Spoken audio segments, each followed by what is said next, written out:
apa ya? Pertama sih kayaknya gue kurang confident untuk bilang keempat film ini surrealism. Ya nggak sih? Kayak kemarin gue sempet ngobrol sama Matthew juga dikit banget. Kayak soal kayak apa sih sebenarnya yang dijuluk apa ya, yang bisa dilabeli surrealisme itu. Kan kalau kalau secara definisi kan yang berhubungan dengan mimpi gitu kan, dengan subconscious gitu, kayak eksplorasi hal yang abstrak gitu. Kita tahu sih, gue agak mungkin gara-gara ya peristiwa praktika itu gue jadi lebih hati-hati buat kalau mau menggunakan kata surrealism gitu sih. Gimana, Matthew? Gue setuju sih sama Bintang ya. Yang kayaknya yang surreal, yang benar-benar surreal di filmnya cuma Pink Floyd doang sih menurut gue. Justru gue rasa Pink Floyd yang nggak surreal. Pink Floyd justru yang surreal dong. Ya kan? Gimana? Pink Floyd surreal dong. Ini Justru kita yang samain persepsi dulu kali soal surrealisme. gimana? Mau dicoba Bintang? Coba lagi. Ya gimana ya sebenarnya? Coba lagi.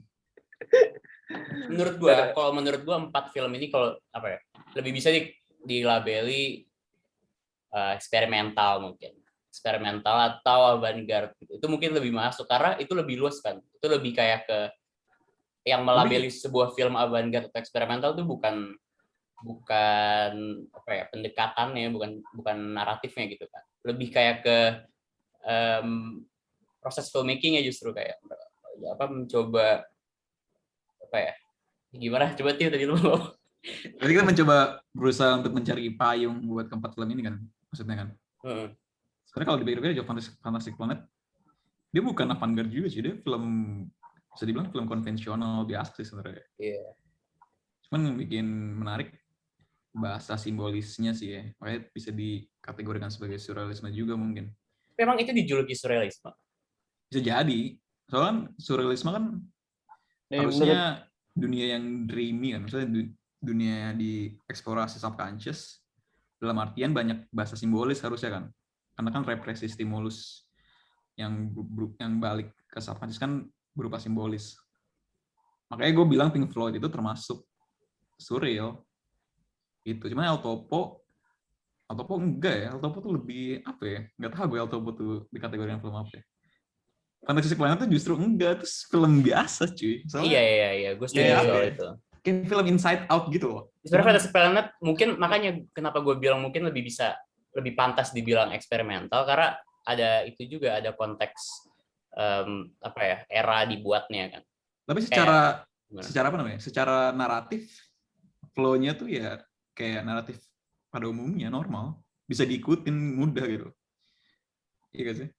Tapi itu dictionary. Ya coba Brian fact check. Coba Brian.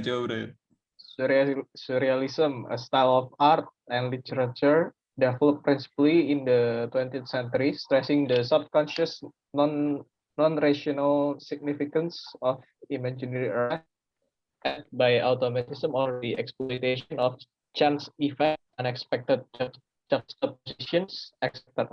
etc. Gitu. Ya. Nah, makanya Pink Floyd masuk sebenarnya tentang. Ya sih. Gimana tadi apa kan sempat bilang dia setuju Pink Floyd bukan surrealism itu kenapa bro? Ya, agak ini ya. Apa? Siapa? Ini gue apa yang putus-putus? Apa ini?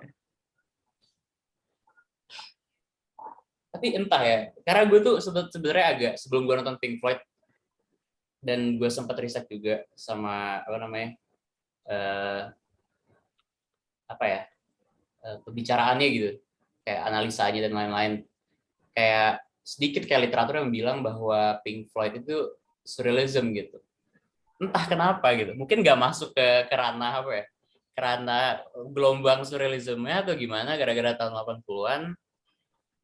Ini masuk ke gelombangnya kali ya. Cuman sih kalau berdasarkan definisi yang awal itu ya, nggak tahu dari siapa. Itu eksplorasi subconscious bisa dibilang Pink Floyd kan. Berarti ya. Kalau gitu Inlen iya dong. Inlen, John nggak usah resign ngomong aja John. Takutnya lagi pada serius. Tapi kalau kata gue kenapa si Pink Floyd bisa disebut nggak surrealis ya? Karena yang gue tonton tuh dari Pink Floyd, apa ya? Jadi kayak si ceritanya itu terlalu enak, maksudnya gimana ya? Jadi kayak kita tuh tahu gitu, dianterinnya itu dari sisi visualnya tuh emang bener-bener normal aja gitu. Kebanyakan kalau misalnya dari angle misalnya eye level, banyaknya shotnya juga ya masih jelas gitu bahwa sedikit buat ngasih tahu apa ya sisi surrealnya gitu, masih kebanyakannya pendekatannya realis gitu. Iya, Yang gue dapat dari gue setuju soalnya menurut gue meskipun banyak metafora kayak imajinya gitu, tapi menurut gue Pink Floyd tuh paling straightforward gitu, paling nggak subtil di antara yang lain gitu, ya kan? Karena emang pembicaranya jelas, dia ngomongin World War II, ngomongin isolasi, ngomongin depresi, ngomongin kayak banyak lah yang diomongin, dan itu nggak apa ya, nggak, film itu nggak berusaha untuk untuk membingkai materi itu secara membingungkan gitu, nggak kayak Inland atau nggak kayak El Topo gitu kan, yang menimbulkan interpretasi yang banyak banget gitu. Gue sorry juga baru nonton 2 film. Kalau gue lihat bandingin sama Inland Empire tuh, kayak Inland Empire tuh benar-benar dari sisi bahasa filmnya juga nggak nyaman dipandang gitu kalau misalnya. Nah, gitu. Kayak shot-shotnya banyaknya detail banget, extreme close up sampai kulit teksturnya tuh kelihatan gitu. Kalau nggak cuma dari visual, tapi kayak secara naratif pun emang nggak ada jawaban jelasnya gitu. Betul. Kayak gitu sih kalau gue lihat di Pink Floyd. Terus gue pengen tanya, Pink Floyd itu sebenarnya asli dari band Pink Floyd kan? Iya, jadi nih konteksnya gini. Jadi itu albumnya keluar duluan. Albumnya keluar duluan, terus Alan Parker sutradaranya dia tuh emang sering bikin musikal gitu. Kalau yang paling terkenal tuh dia bikin Evita tuh, yang main Madonna kayak gitu. Nah, terus dia nge-pitching untuk ke Pink Floyd bisa dijadiin musikal gitu. Sampai akhirnya si Roger, siapa sih penyanyi, gue nggak tahu ngikutin Pink Floyd, pokoknya Roger Waters. Siapa? Waters. Iya kalau nggak salah. Ya, dia yang nulis skripnya sampai akhirnya jadi itu emang kayak companion piece-nya albumnya gitu. Kayak video klip Anco Henry mungkin ya. Ya, tapi bukan kayak video klip juga sih. Karena kan dia kayak antar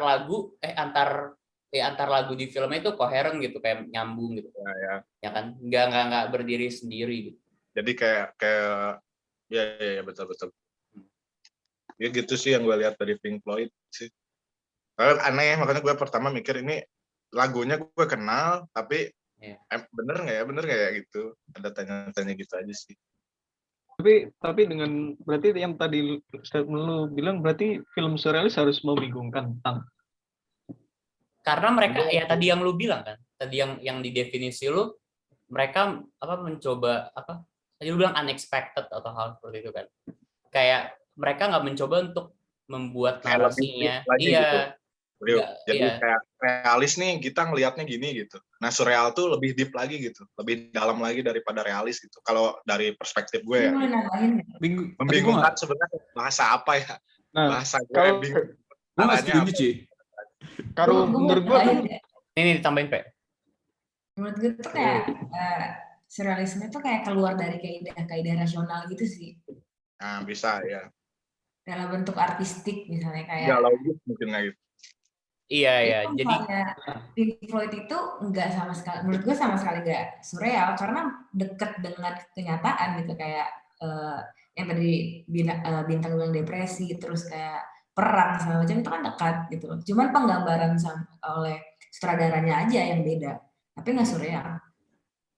Iya, gue setuju. Gue nggak setuju karena gue melihatnya si Pink Floyd ini kan lebih nge-highlight ada perasaan atau pemikirannya karakternya kan, yang berarti itu kan istilahnya subconscious lah di sini. Berarti bisa dibilang surreal juga dong kalau menurut gue gitu. Tapi kayaknya tapi kayaknya menurut gue kata kuncinya tuh di selain subconscious tuh yaitu non rasional gitu. Lu tapi nggak masuk gimana? Coba menurut gue ya. Menurut gue Pink Floyd tuh lebih ke mix sih soalnya. gue nggak bisa melihat Inland sebagai film surreal soalnya nggak ada, mereka tuh minim bahasa simbolisnya gitu loh. Soalnya kan Nggak bisa milih antara satu ya. soalnya kan kalau yang gue baca ya, gue tahu dari Wikipedia sih, cuman ada sumber lagi yang di bawahnya. Sebenarnya kan surreal kan perkembangan dari awalnya dari teorinya Freud kan, yang soal subconscious itu. Kalau udah nggak tau, gue udah ikut kelas psikologi yang bayarin, dibilang ya represi stimulusnya itu muncul di subconscious tuh di mimpi dalam bentuknya tuh simbolis sebenarnya, kayak barang-barang yang panjang, bentuk-bentuk yang nggak jelas, yang abstrak.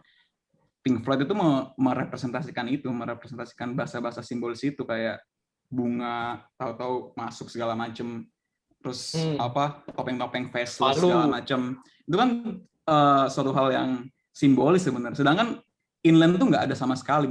Gue bisa bilang Inland tuh sama sekali minim bahasa simbolisnya tuh nggak ada. Ada Oke, tuh yang kelinci itu tuh doang. Ya kelinci doang satu. Enggak, maksudnya Iya, gue doang. bingung dari Siap, mana siap, lu Bang. bisa, menurut gue dari mana lu bisa apa ya, menyatakan bahwa apa ya, Inland dengan segala distinct image-nya itu tanpa ada simbolisme sama sekali. Ya kan? Cuman satu doang, cuman kelinci doang. Sisanya ya orang biasa, orang di rumah. Ada semuanya gue kenal lah gitu. Nggak ada yang aneh. Tapi secara naratif apa Iya. yang masuk akal? Nah, itu nggak, menurut gua secara naratif. Menurut gue surreal tuh nggak terpisah sama naratif menurut gue. Kalau gue sih lihat Inland tuh dari surrealnya tuh dari apa ya? Mungkin beda sama kayak seni rupa ya. Kalau seni rupa mungkin dari simbol-simbol garis, tekstur, bidang ruang gitu. Tapi kalau gue lihat surreal di Inland tuh lebih ke dari perspektif bahasa filmnya gitu, sinematiknya gitu, kayak shotnya, terus juga apa ya, audionya itu yang gue lihat dari surrealnya. Kenapa Inland bisa disebut surreal gitu. Terus kenapa gue berstatement apa itu Pink Floyd kagak surreal, karena gue masih nangkep gitu, masih nangkep Karena gue rasa simbolnya tuh masih enak kelihatan. Iya. Kayak gue lihat Pink Floyd itu kayak gitu. film apa sih itu, apa yang basket tuh, kalau lu tahu basket yang ada bannya, nah kayak gitu, kayak mirip-mirip gitu kalau gue lihat Pink Floyd itu. Tapi menurut gue apa ya, apa kita masih terpaku antara kalau surreal tuh bisa jadi film yang naratif. Menurut gue enggak juga cuy, itu dua hal yang terpisah. Justru gini, lu menganggap nggak tahu ya, ini asumsi gue, lu masih melihat kayak simbolisme itu cuma bisa lewat mise-en-scène gitu, lewat misalnya yang tadi lu bilang lewat animasi kayak di Pink Floyd gitu. Tapi kayak misalnya tadi Jono bilang secara sinematis, apa namanya, kayak kamera, angle kamera, dan juga secara naratif juga, kayak misalnya struktur ceritanya, terus habis itu yang nggak linear atau gimana pun, itu juga ada alasan di belakang itu juga, dan itu bisa dibilang merupakan simbol juga. Sama kayak misalnya kayak intellectual montase gitu ya kan, itu kan proses editing gitu yang ada maknanya di baliknya, ada simbolnya gitu, kayak representasi sesuatu. Kayak nggak bakal ada ujungnya nggak sih, Tang? Iya kayak. Maksudnya kita juga ngomongnya bukan dari teori siapa. Nah, makanya menurut gua rancu banget kalau kita anggap semuanya. Tapi itu yang kita setujui kan, film 444 ini nggak ada yang apa ya, nggak bisa dibilang 4 film ini semuanya surrealis. Jadi salah satu dari pendekatannya. Iya.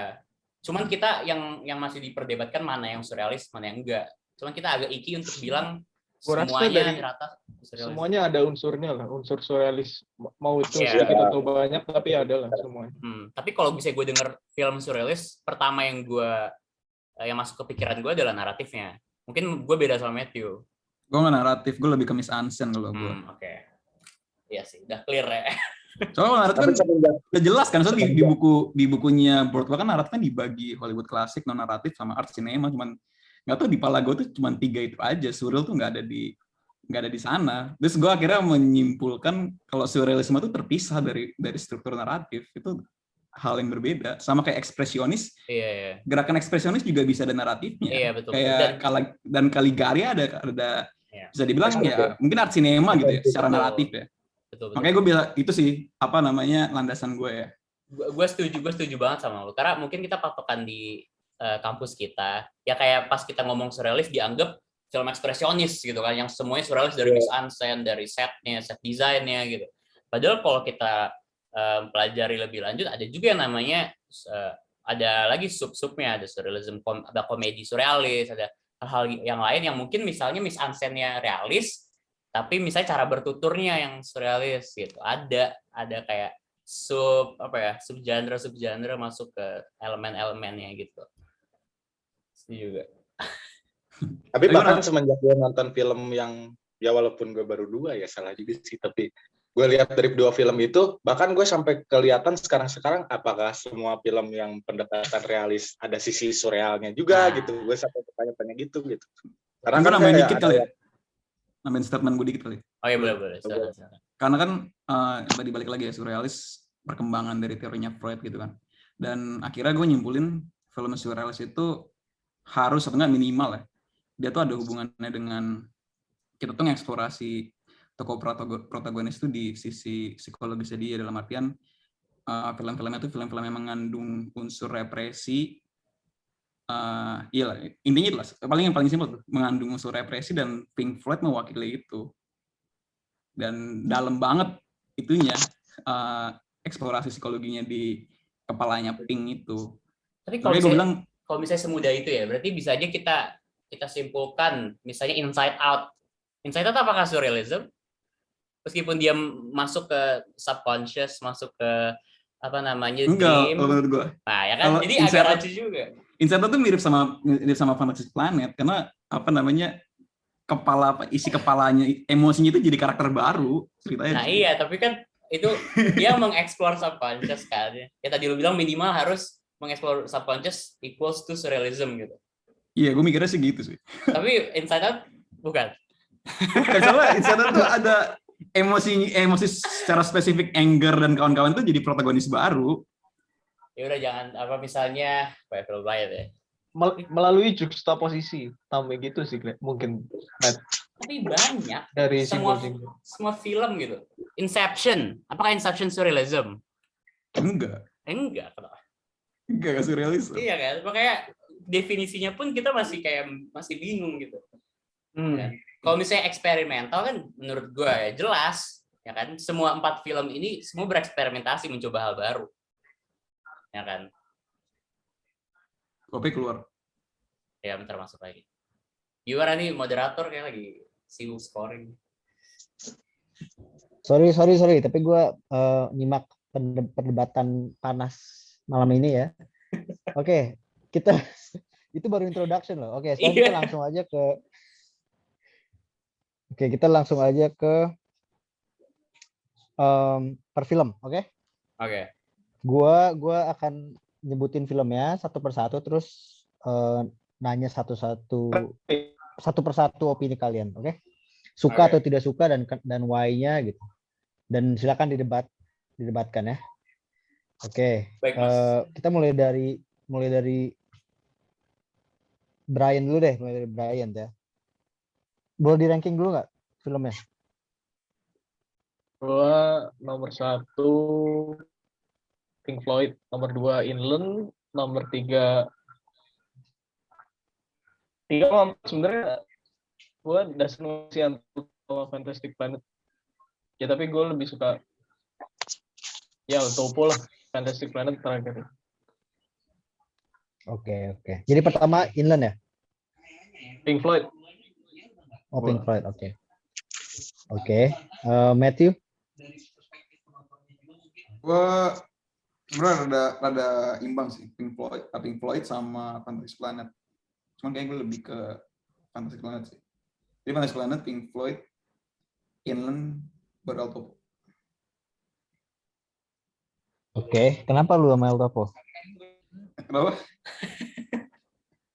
Ada masalah apa sama El Topo? Ini ada Die Hard Jodorowsky, lu hati-hati. Gue gak enjoy nontonnya. Iya, tapi coba lebih dalam lagi. Lanjut dulu dong. Oke.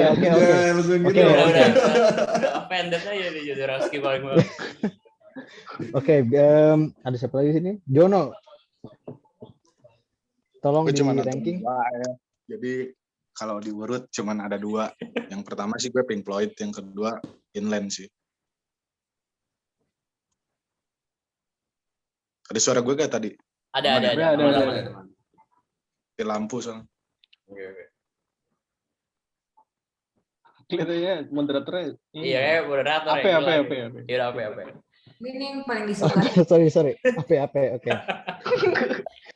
Iya, ranking Oke, dari oke. yang nomor 1 lu paling suka sampai yang bawah. Yang pertama Pink Floyd. Yang kedua Fantastic Planet, terus yang ketiga El Topo, yang keempat Inland Empire. Oke, gue ya. Oke. Yes.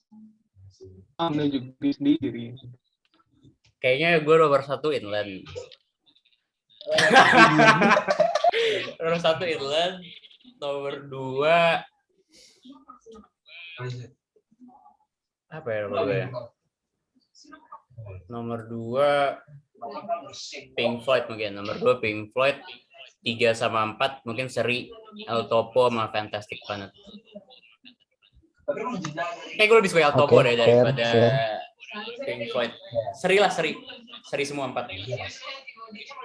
Serius semua. Serius Serius lu? semua 4. Apa-apaan nggak bisa? Nggak bisa. Gak boleh. Yaudah Inland, El Topo, terus Fantastic Planet sama Pink Floyd. Gimana di bawah? Yaudah Pink Floyd, abis itu paling bawah Fantastic Planet dah gitu. Kamu Oke. gimana Amar? Gue ya. Gue nomor 1. Sebentar. Nomor 1.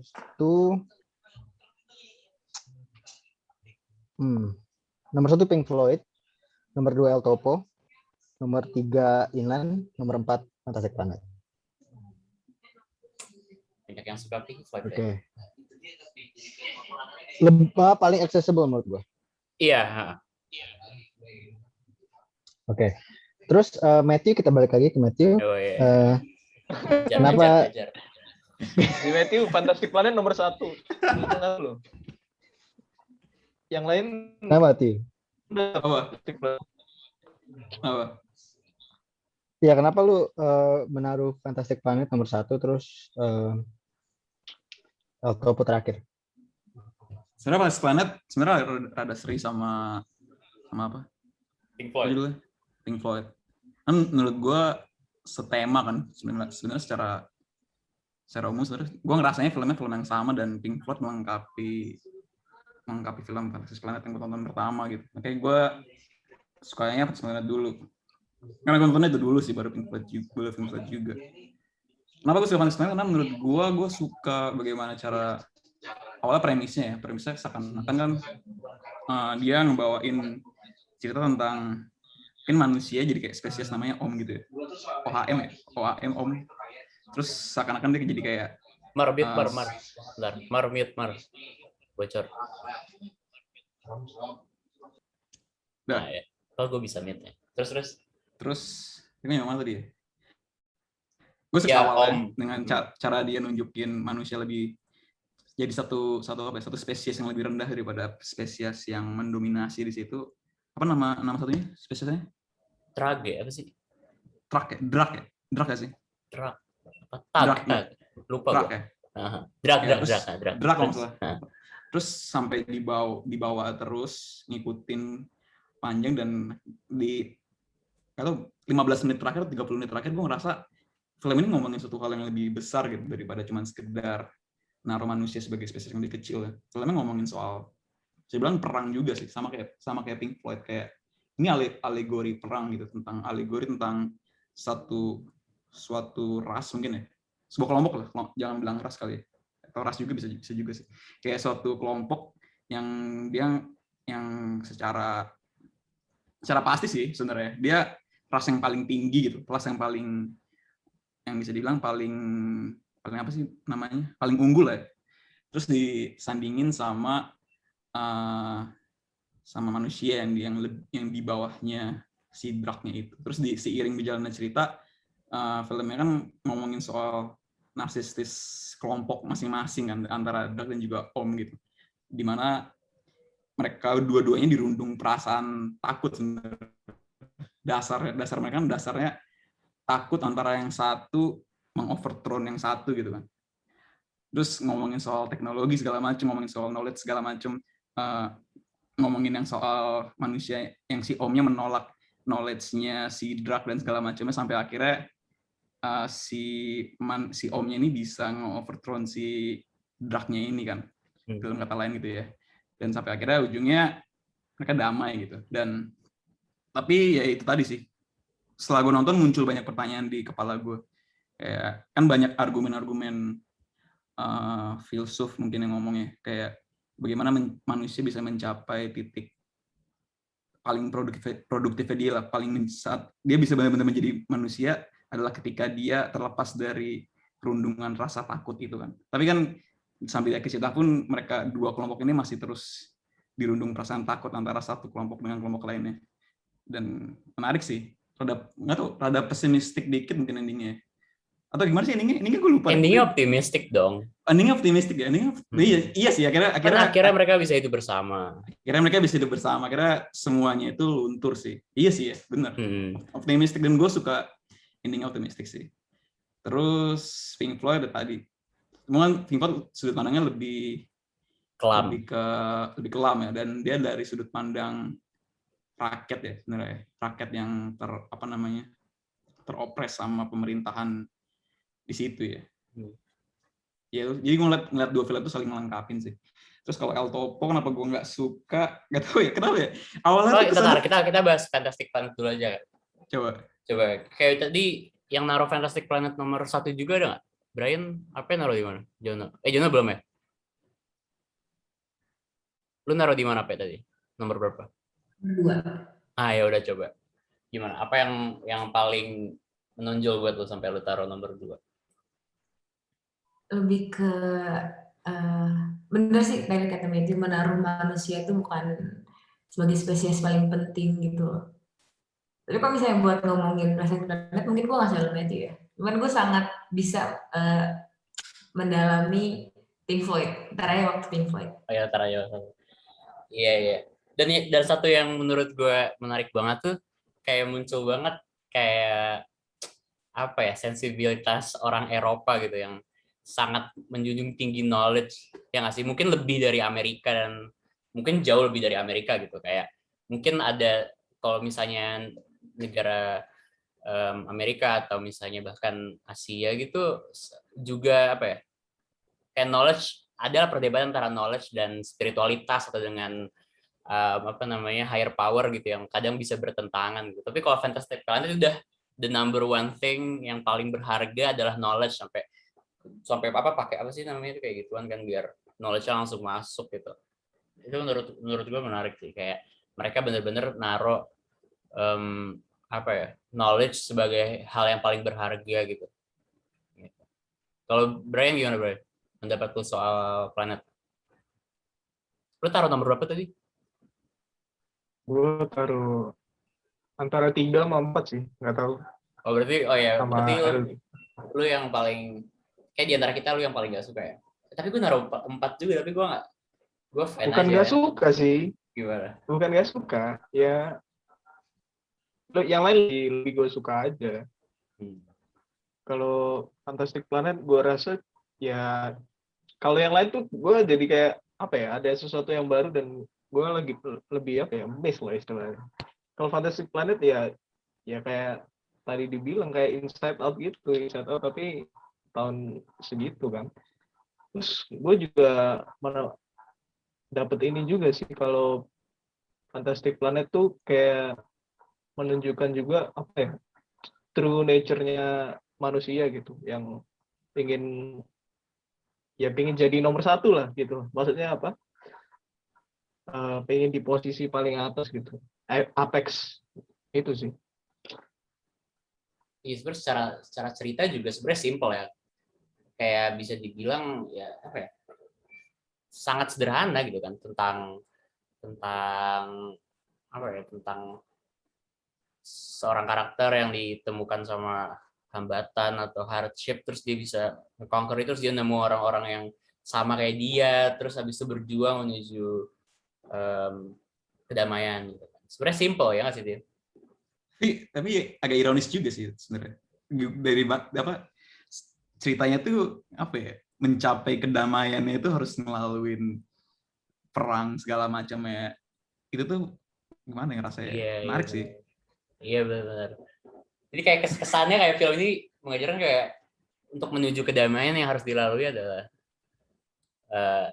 peperangan gitu. Iya, terus filmnya tuh sederhana, cuman nggak tau, menurut gue ini film sederhana tapi paling filosofis daripada yang lain menurut gue.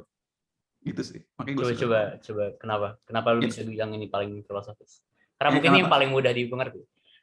Karena tadi ngomongin soal alegori perang segala macam, iya. tentang manusia yang kelompok yang pengen jadi nomor satu segala macam, dan pada akhirnya gue ngelihat si Draknya ini itu sebenarnya juga mungkin sebuah personifikasi kelompok manusia unggul gitu pada zaman itu. Dia bukan alien sebenarnya, gue ngeliatnya mereka berdua tuh ya dua kelompok manusia yang beda aja sebenarnya kalau dilihat secara apa ya, mungkin ya dua-duanya itu personifikasikan manusia yang superior dan inferior.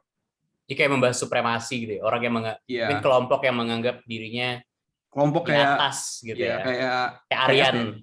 Kayak Aryan Yahudi, rasial, kulit hitam, kulit putih dan segala macamnya. Dan itu ditampung di film yang aliennya itu menutupi cerita besarnya itu, jadi seakan-akan film itu sangat subtil gitu loh. Iya betul sih. Iya benar sih. Karena emang balik lagi ke knowledge yang dicerna sama si manusia biru itu, si Drak, itu ternyata bisa juga dicerna oleh si manusia-manusia kecil itu. Jadi sebenarnya mereka sama rata secara apa ya? Secara cuman tubuhnya doang berbeda, mungkin look-nya gitu kan. Jadi ya sih gue setuju, karena kayak yang kalau kita lihat di dunia nyata, orang yang kelompok yang merasa dirinya di atas, supremasi dan lain-lain, selalu based on looks kan, selalu based on kulit gue putih gue better misalnya, atau misalnya rambut gue pirang gue better gitu kan. Jadi mungkin film ini kayak menekankan perbedaan itu jadi lebih biner gitu, lebih terlihat gitu. Iya sih, menarik. Amar ada lagi recording nih katanya. Apa kita gimana nih? John belum nonton sih. Kalau dari posternya gimana John menurut lo John? Ya keburu gue mau nonton. Beres Kamis gue tuh, Jumat terus ke Cimahi, Sabtu baru balik Minggu. Wah kata gue keburu rusak badan. Iya gara-gara inland tuh ya, gara-gara inland 3 jam jadi ini film cuma sejam padahal. Ya abis ini ngomongin inland kayak. Iya inland udah kaget gue pertama kali nonton, nih apaan gue horor gini. Gue nonton sengaja udah terus argumen bintang tuh lucu banget soalnya. Ini film bagus karena gue nggak bisa mengerti. Tapi itu kenapa gue suka, karena gue nggak, yaudah kita pindah ke inland ya, kita pindah ke inland. Tapi banyak sih yang kayak gitu sih kayaknya, Matt. Iya banyak. yang wah ini keren nih, gue nggak ngerti ini keren nih.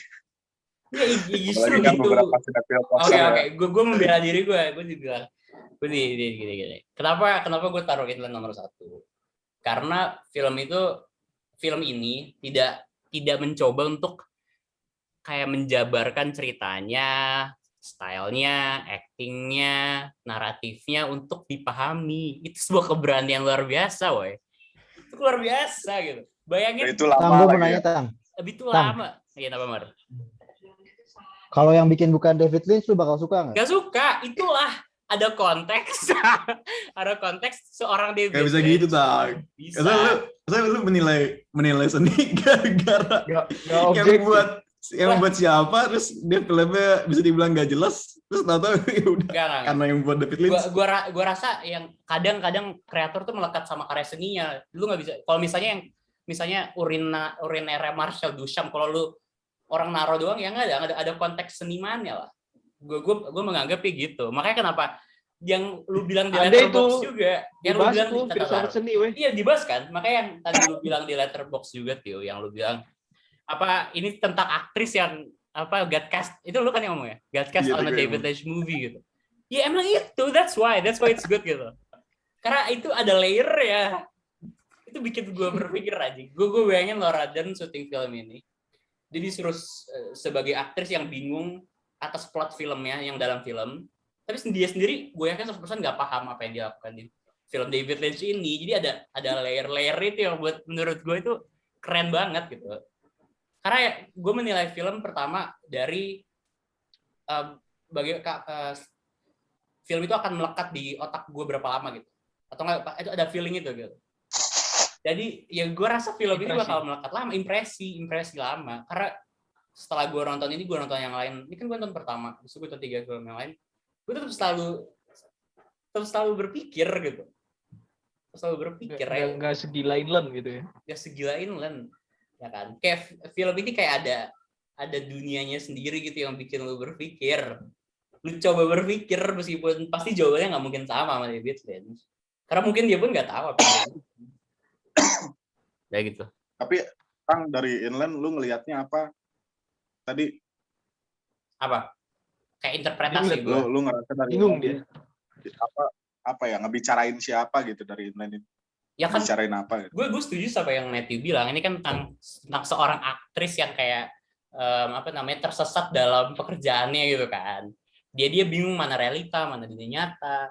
Aku di mana? Itulah apa ya yang digali. Uniknya gue ya pas nonton Inland ya.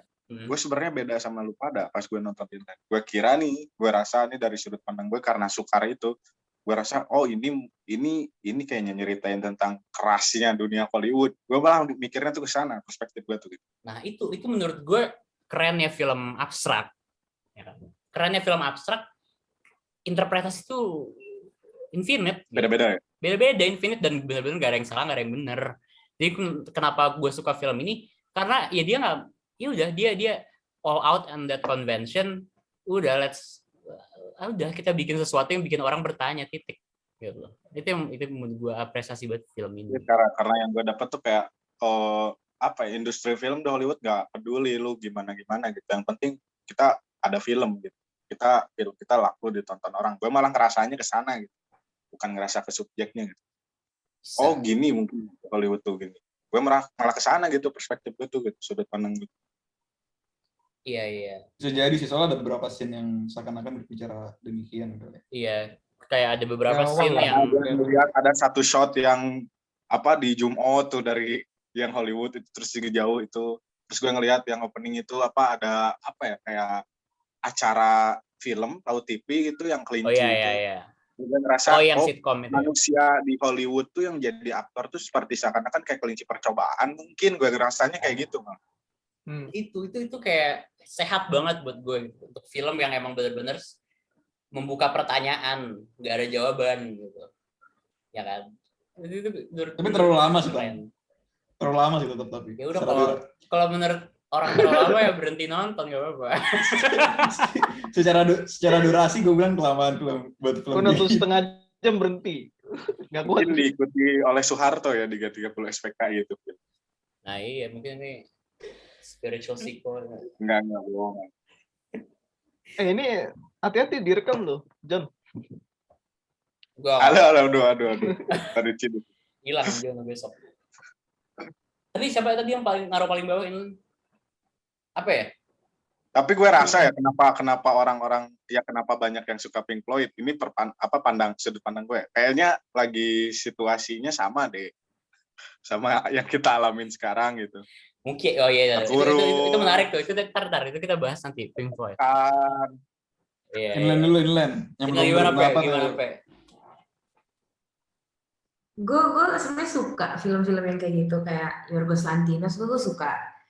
Nggak tahu ya, cuman kayak Inland Empire tuh fully kayak bener-bener otak dari David Lynch gitu loh. Kayak penonton, dia nggak mengharapkan penonton mengerti. Jadi itu dia mungkin saat dia bikin film tuh dia nggak mikirin penonton sama sekali. Dia cuma pengen bikin film aja yang menurut dia paling dekat sama dia gitu. That's why I don't enjoy it. Gue nggak menikmati itu karena gue nggak merasa dekat dengan karakternya gitu loh, nggak teridentifikasi. Iya, menarik sih. Jadi gue suka sama filmnya dan lu nggak suka sama filmnya for the same reason sebenarnya.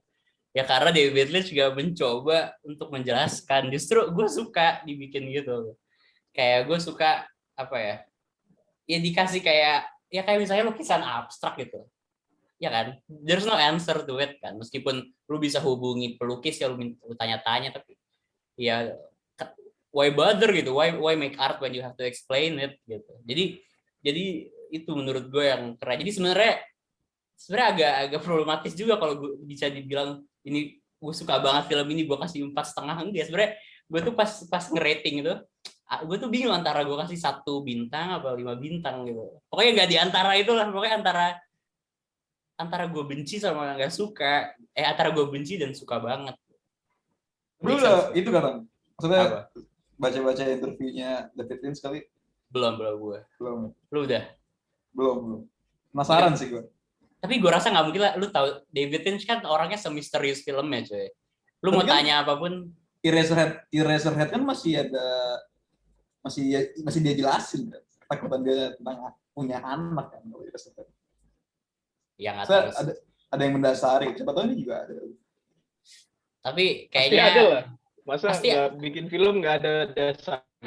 pasti ada dasar ya, tapi pilihan filmmaker untuk menjelaskan atau enggak itu beda pembicaraan gitu kan. Ya kan enggak ya. Film-film ini tuh non bioskop atau bioskop sih sebenarnya, kayak Inland Empire gitu. Bioskop. Cuman ini film Siapa yang nonton? banyak lah. Gila cuy, David Lynch. Siapa yang nonton David Lynch? Berapa ya? Lu nonton yang di Netflix ya, yang terakhir yang film pendek yang monyet? Itu kurang ajar. Ya, lu nonton nggak? Nonton nggak? Kenapa? Gue nonton Karena David Lynch. Iya, gue ngerti. Kayak karena nama lu David Lynch, lu bisa bikin film apa aja. Ya mungkin secara substance nggak ada. Kayak mungkin secara kenal dirinya ya sama self branding. Kayak apa? Film monyet itu kayak secara substance nggak ada, cuman karena dia namanya David Lynch, ya udah orang nonton film kayak gitu. Lu nggak bisa bilang gitu, lu nggak bisa bilang secara substance nggak ada. Lu tau dari mana? Lu bukan David Lynch. Jadi itu pertanyaan yang keren gitu. Itu pertanyaan yang keren sih. Yang kayak antara mau nonjok sama antara mau sujud gitu. Gue nggak bisa buktiin kalau film itu nggak ada substance beratnya. Iya nggak bisa. Karena, lu mau, gue rasa malah lebih ke arah pasti ada substance-nya. Kenapa lu bikin set sebesar itu, seaneh itu, lu bikin se-intricate itu, kalau cuma mau have fun doang. Kalau yang monyet mungkin iya ya kan. Siapa tahu itu cuma buat have fun doang, Tang. Ya, nggak tahu. Tapi dia biasa lah ya. Seniman sih. Sama kayak itu kan. Siapa? Si pisang. Nah. Si pisang ini. Nah itu sebenarnya gue pernah nanya tuh. Gue pernah nanya soal itu ke pas gue pernah cerita deh. Soal pas kelas seni rupa desain seni rupa ada itu nanti dibahas di filsafat seni itu. Nah iya gue pernah nanya apa dasar seni rupa. Ah iya, yang sama Mas Lim. Siapa namanya? Firman Lee. Iya, Mas Lim. Nah, terus habis itu pas abis kelas gue nanya, kenapa lukisan putih kanvas doang atau nggak dicat putih doang bisa dibilang seni gitu. Ya kan? Nah, punya arti kan. Nah, iya karena punya arti, enggak yang sebenarnya enggak seni atau enggak itu bukan serumit apa itu dibikin atau sesimpel apa itu dibikin, yang penting ada arti di baliknya. Ada kalau seniman bilang ini indah ya, ini seni berarti. Ya kan sebatas itu doang. Tapi menurut gua Tang. Sorry gua agak kontra nih mungkin sama lu. Enggak apa-apa, bagus. Ini kayak gue pernah dapat cerita dari temen gue yang eksibisi seni itu ada kacamata jatuh di ruang pameran, mangkir dikit dari film ya, ada kacamata jatuh, terus orang-orang tuh moto-motoin. Nah menurut gue itu sepertinya ya kalau sekarang tuh bukan masalah si karyanya yang bermakna atau punya pesan gitu, malah mungkin orang-orangnya gitu yang makin muak dengan kerealitasan, naturalis atau enggak kayak orang-orang tuh berusaha buat nggak mau disajikan dengan hal-hal yang mudah gitu. Lebih ke mereka tuh cari-cari, ini kacamata jatuh dipotoin, ini keren, ini seni gitu. Padahal itu nggak sengaja gitu. Yang gue lihat sih kayaknya bukan permasalahan dari senimannya yang bikin karya dengan maknanya yang dalam bahkan sekarang. Malah jadi seakan-akan kayak penikmatnya atau mungkin yang mengkonsumsinya tuh udah mulai nggak mau menikmati hal-hal yang mudah dimengerti gitu. Mereka lebih memilih hal-hal yang sulit bahkan kata gue. Makanya mungkin seniman-seniman yang kayak seperti itu lebih melakukan karya-karyanya dengan seperti itu tersebut gitu, dengan hal-hal itu bahkan karena si penikmatnya sendiri gitu kalau kata gue sih. Mungkin sih. Karena ada yang mirip sama cerita lu. Kayak gue pernah cerita ke Matthew juga yang soal lagu We Are the Walrus-nya Beatles kan. Gue pernah cerita deh, sampai pokoknya waktu itu Beatles ngeluarin lagu We Are the Walrus yang isinya gibberish, nggak ada artinya gitu. Ya kan, I am the walrus, gugu geju kayak gitu kan. Terus pas itu keluar, banyak analisa-analisa keluar dari kritikus musik gitu, dianalis, oh ini tentang penindasan bla bla bla bla, tentang walrus yang mau punah bla bla bla. Sampai suatu saat beberapa tahun kemudian Beatles bilang kalau ini nggak ada artinya, gue cuman gibberish aja, cuman nipu doang gitu. Tetapi ya balik lagi ke tadi sih, gue rasa ya karya seni yang dijuluki seni itu melekat sama senimannya. Ya kayak misalnya yang terakhir gimana? Enggak, tapi gue pengen apa ngomong ngasamain David Lynch sama The Beatles gitu. Jadi bisa ya udah kayak samain lah. Jadi bisa aja sebenarnya David Lynch kayak The Beatles kan. Kayak monyet ini nggak ada artinya. Tapi bisa jadi itu, bisa jadi enggak juga. Jadi emang Beatles mengakui itu gitu. Menurut gue walaupun hal itu terjadi, menurut gue film itu tetap berhasil karena filmnya bisa membuat kita berbicara. Betul, mungkin itu intensinya, Tio. Ya kan? Mungkin bisa itu intensinya. Memberi impresi ke kita kan. Memberi impresi pertama, dua membuka pembicaraan. Ya, mungkin itu intensinya, kita nggak tahu, Lynch. Ya. Gitu. Undang lah, Lynch. Letterbox gue posternya film dia. Emang apa? Oh iya, Eraserhead ya. Ya, lu temen Eraserhead. Undang lah, David Lynch. Iya, Cinemaflex ya, David Lynch. Cinemaflex ya. Cinemaflex. Magnolia dong. David Lynch masuk IKJ nggak lulus cuy. Oh enggak. Kayak Workfish nilai C atau E gitu. Workfish nggak pernah diterima. Nggak diterima. Sama Bang Satrio, kamu gila gitu. Oke, kita next mau film apa nih? Berikutnya. Pink Floyd lah, Pink Floyd. Pink Floyd apa El Topo dulu nih, kan bisa yang terakhir yang paling seru di akhir nih. Ya El Topo lah. El Topo dulu, El Topo. Gue nyemek El Topo. Soalnya ada Amar sih kalau ngomongin El Topo, Mar. Masih recording aja. Jodorowsky fanboy. Gimana? Kalau kita pertama mulai di Brian dulu lah. Gimana Brian? El Topo Brian. Si bapak dan anak bugil. Apa El Topo gue? Gak tahu juga, kadang juga bingung. Ngomongin apa? Kenapa nggak lu taruh bawah, boy? Karena lebih bingung Inland ya. Gak ada Inland taruh nomor 2 lu. Gue taruh nomor 2 Inland, Pak. Ini masih ada ceritanya lah kan. Yeah. Kalau Inland kan ya ada ceritanya juga sih, tapi ya terlalu sulit. Tapi gue rasa ini apalagi babak terakhirnya itu koheren banget sih. Maksudnya kayak jelas gitu. Kayak mungkin ya kan ini kayak pas awal tuh sangat abstrak El Topo kan. Tengahnya doang menurut gua malah yang ini. Tengahnya depannya sangat... yang ini. Depannya juga masih bisa lah di. Iya, tapi cuma nyampe pas anaknya ditinggal doang. Setelah itu udah hancur. Ya itu. Ya, terus habis itu pas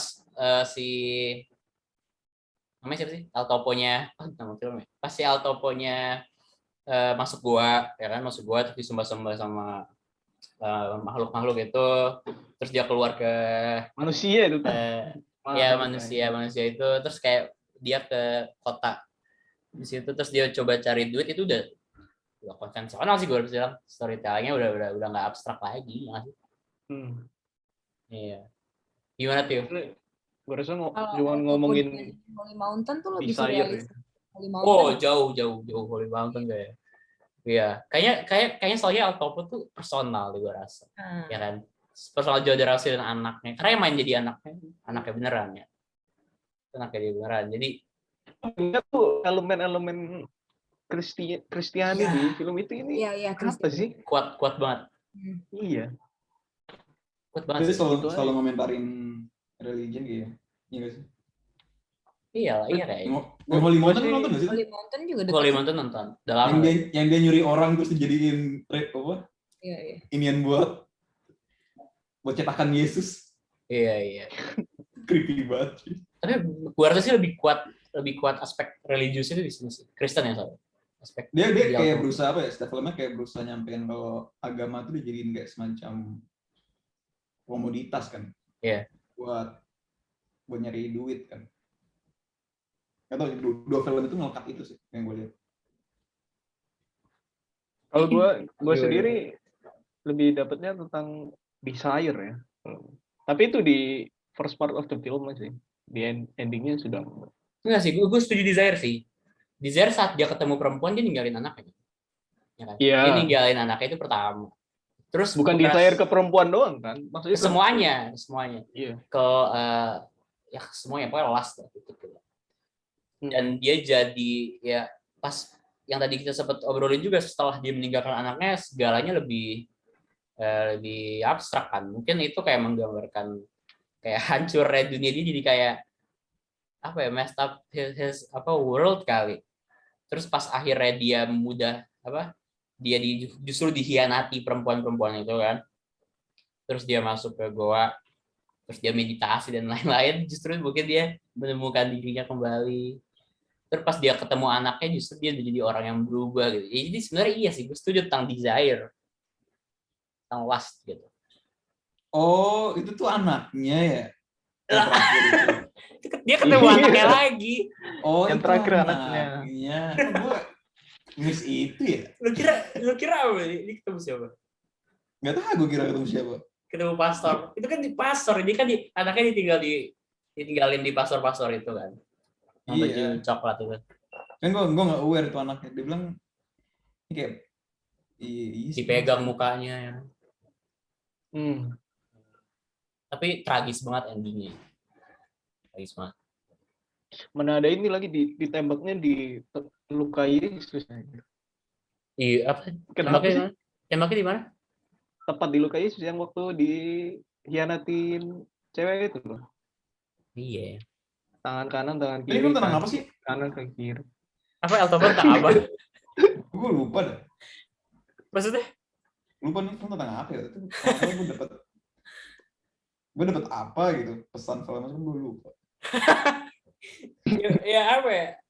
Mungkin tentang relationship seorang ayah dan anak. Ya mungkin itu nyambung banget sih tentang ayah dan anak laki-laki. Ini soal incest manusia deform itu gimana menurut lu? Gue rasa sih itu kayak sebenarnya ini nggak tahu interpretasi gue atau emang tujuan filmnya. Tapi kayak Eltopo digambarkan sebagai Tuhan mungkin, ya nggak sih? Apalagi di akhir. Ya dari awal udah disebut Tuhan. Iya kan? Dia menjuluki dirinya Tuhan. Dia bilang dirinya Tuhan. Jadi mungkin pas di awal kan dia penuh dengan kebijakan. Dia bijak kan orangnya. Ya kan? Dia cara ngomong ke anaknya sangat bijak. Tapi dia doa ke Tuhan. Dia doa ke Tuhan. Ya mungkin Yesus kali dia, nggak tahu gue. Terus habis itu pas dia nyelamatin orang, dia udah kayak superhero lah kesannya gitu kan. Ada jenderal yang parah banget, terus dipotong titiknya ya kan, terus sampai si jenderalnya bunuh diri. Pokoknya dia tuh menganggap dirinya melakukan kebenaran gitu.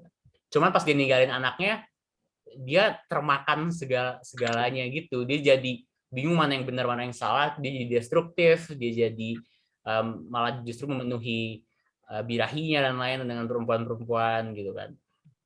Terus pas akhirnya pas dia justru menyelamatkan orang-orang, itu hasil incest emang ya, Bray? Gue kayak kelewat itu. Iya, itu hasil incest, makanya deform gitu kan.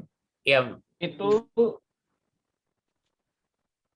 kayak penjara kan, terus mereka nggak bisa keluar, akhirnya mereka repopulate sendiri gitu. Nah iya. Incest. Nah itu menurut gue kenapa dia akhirnya menyelamatkan orang yang tanda kutip berdosa itu, ya karena dia sudah menemukan arti lain dari apa ya, being God gitu. Kan awalnya dia oke, gue Tuhan, I am the law lah gitu kan. Gue bunuhin lo gitu kan. Gue boleh bunuhin, gue potong titik lo, dia sangat agresif gitu sebagai tanda kutip Tuhan. Tapi yang sekarang yang setelah dia meditasi gitu, dia lebih apologetic, lebih memaafkan ya kan. Dia memaafkan orang-orang berdosa, dibebaskan gitu. Itu sih gue rasa. Tentang tapi nggak tahu, mungkin lantur gimana. Nggak tahu ini film apa cepet banget lewat di kepala gue sih. Jadi nggak Iya, memorable iya. ya. Iya, Apa? betul. Jadi nggak memorable. Gak memorable sih, unforgettable film. Berarti lo emang nggak terlalu demen Jodorowsky ya? Karena lo emang nggak suka Holy Mountain juga kan? Iya, Holy Mountain juga nggak Nah suka. ini Amar nih. Ani Amar nih, Jodorowsky boy. Fanboy. Gimana? Jadi kenapa tuh nggak memorable ya? Iya. Jelasin lagi tuh. Kenapa? Nggak, gue dengar. Gak tau, gue gak enjoy nontonnya cuy. Menurut gue apa ya, setelah menonton, gue nonton El Topo tuh pas pertama kali nonton mungkin karena baru banget kenal sama Jodorowsky waktu itu ya. Jadi masih ada recency biasnya gitu. Tapi perlu diakui memang dari film-film Jodorowsky El Topo tuh yang paling for me ya, yang hard to enjoy gitu sih, karena persoalan gue di durasi sebetulnya. Di durasi, karena menurut gue sedikit terlalu overwritten atau durasinya terlalu draggy menurut gue, sehingga kayak taking away the original essence gitu, yang sebetulnya udah gue nikmati di paruh sekian film gitu sih. Jadi gue sebenarnya nggak bisa completely disagree sama Matthew ya. Harusnya mungkin kita nontonnya film Jodorowsky lain kali ya. Harusnya apa? Harusnya Sangre. menurut gue Santa Sangre. Pesangre. Karena menurut gue Santa Sangre itu, di film Santa Sangre itu kita betul-betul diperkenalkan sama identitasnya Jodorowsky gitu loh. Banyak elemen di film ini yang ada di Santa Sangre gitu, dan lebih terperinci dan lebih solid gitu, lebih fokus gitu. Tapi Kayak soal ibu gitu dan lain-lain. Kenapa Tang? tapi kenapa ya? Kenapa gue masih bingung juga sih? Karena gue juga sebenarnya kayak kasusnya mirip sama lu. Gue dulu pertama nonton Jodorowsky dulu, gue nonton dokumenter tentang dia mau bikin Dune. Terus dari situ gue menonton Holy Mountain sama El Topo gitu. Tapi ya gue sebenarnya agak, pendapat gue ke Jodorowsky itu mirip Matthew gitu. Gue nggak terlalu nemu apa ya, menurut gue Jodorowsky nggak terlalu enticing gitu buat gue gitu sebagai filmmaker gitu. Di luar kayak personality-nya behind the scene gitu. Dan yang gue masih mikir kenapa ya Holy Mountain itu kayak identik dengan Jodorowsky gitu. Kenapa itu jadi film yang paling terkenal dari dia nggak sih? Iya, gue juga nggak paham sih, karena sebetulnya it's not even his best work gitu. Tapi ya gue paham, karena film-filmnya Jodorowsky itu apa ya, tidak bisa dibilang accessible seperti misalnya David Lynch gitu. Kalau kita ngomong surrealism, everybody likes David Lynch surrealism gitu. Tapi Jodorowsky sedikit polarizing. Tapi ya gue suka dia sebetulnya karena ada sisi personal gitu. Kayak nggak tahu kenapa di film-film dia itu selalu bikin gue relate in a really strange way gitu sih. Itu tidak bisa, itu is one of those things that cannot be explained with logika gitu. Emang I don't know. Gue I feel his films gitu sih. And I know his films kayak polarizing banget gitu. Dan yang tapi dan juga yang nggak bisa dipungkiri itu Jodorowsky itu master di style gitu, ya kan, di mise-en-scène gitu. Film dia selalu mencolok dari set design dan lain-lain gitu. Apalagi Holy Mountain sih. Story ininya sih, world buildingnya menurut gue. World buildingnya luar biasa. Ya dia bisa, Holy Mountain sih secara khusus ya. Iya, Holy Mountain itu anjing.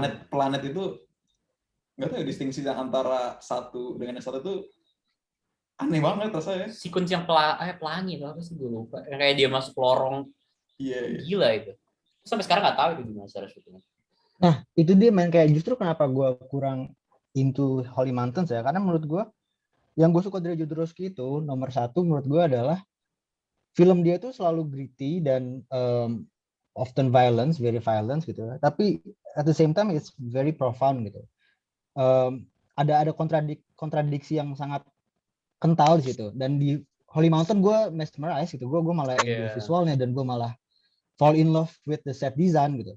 Sementara kalau di film dia yang lain gitu, kayak film pendeknya dia, terus Santa Sangre atau bahkan El Topo, it's very different gitu, kayak sangat menjijikan dan sangat B films like gitu. Iya. Tapi kontennya sangat profound menurut gue, very touching gitu sih. Setuju. Gue jauh lebih suka El Topo daripada Holy Mountain. Yes. Karena iya lebih profound kan. Karena menurut gue ini kayak film dia paling personal gitu soal anaknya. Oh enggak Kelihatan men, gitu. Santa Sangre itu paling personal men. Oh ya? You, Iya. you should watch it, gila. Oke. Ya. Gimana? Apa? Cukup. Matthew gimana? Brian mau tambahin? Brian. Brian ini kayaknya. Udah kan gue udah ngomong. Nih. Udah lah, aman. Oke, kita ke film terakhir kita ya, yang kayaknya paling banyak disukai. Ini dia. Wow, gimana Pe? Tadi kan kayak paling banyak opini soal ini kayaknya apa? Gue ngeliat film itu, ini tuh bukan, it's not about movie, it's an experience gitu loh setiap nontonnya. Dan yang bikin gue mesmerize adalah itu kan menurut gue juga non naratif ya, karena kayak lompat-lompat tapi masih dalam satu wadah gitu loh. Itu setiap lirik dan setiap lagunya itu cocok sama visual yang disajikan. Itu sih yang bikin gue attach banget sama film ini. Iya, gue setuju sih. Dan kayak sebenarnya topik yang dibicarain itu banyak banget ya. Banyak banget. Kan ada soal depresi, soal World War II, dari perang internal sampai perang eksternal, perang beneran gitu. Dan filmnya ini menavigasi sampai navigasi di antara topik-topik ini tuh flow-nya tetap terjaga gitu, nggak terasa lompat, nggak terasa kok tiba-tiba ngomongin ini, tiba-tiba ngomongin ini, enggak sama sekali gitu. Kayak flow-nya it feels very coherent gitu. Gimana John? Gimana kayak Gue interest sama itu tuh apa yang mirip Joker di Suicide Squad. siapa? Wajahnya mirip nih. Oh, mirip Yang Jared Leto. Iya. Si Pink yang peran utamanya. Yang jadi ketua di organisasi Dua Palu itu. Organisasi Dua Palu. Itu by the way gue mau nanya deh. Ya, ini. Buat ngurus aja. Wall yang dimaksud itu tembok Berlin kan maksudnya? Itu juga ini itu jadi yang bikin pikiran gue kayak The Wall di sini tuh apa gitu. Tapi kayaknya sih tembok Berlin sih. Kalau gue lihat akhir ya, ketika gue lihat akhir tuh kayak The Wall tuh orang-orang di situ tuh banyak ngasih tahu kayak berontak gitu kan. Terus akhirnya mereka pada akhirnya bisa buat keluar ngerobohin tembok itu, makanya di ending tuh temboknya hancur kan. Karena ada dua konteks ya, ada dua konteks tembok. Yang mungkin yang pertama ya tembok Berlin ya secara literal gitu. Tapi kan juga ada ya another brick on the wall gitu kan. Sampai pada adegan terakhir tuh yang animasi yang pengadilan itu kan sampai setiap dari batu-batanya tuh keluar kayak personifikasi karakter-karakter dari masa lalunya gitu kan. Gitu. Jadi mungkin itu kayak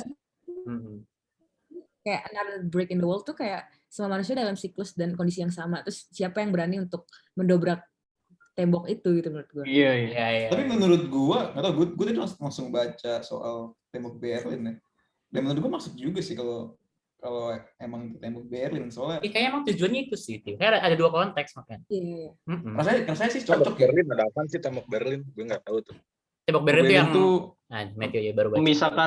Pemisah Jerman Timur dengan Jerman Barat. Jerman Timur yang dikuasain sama Soviet, sedangkan Jerman Barat sama sekutu.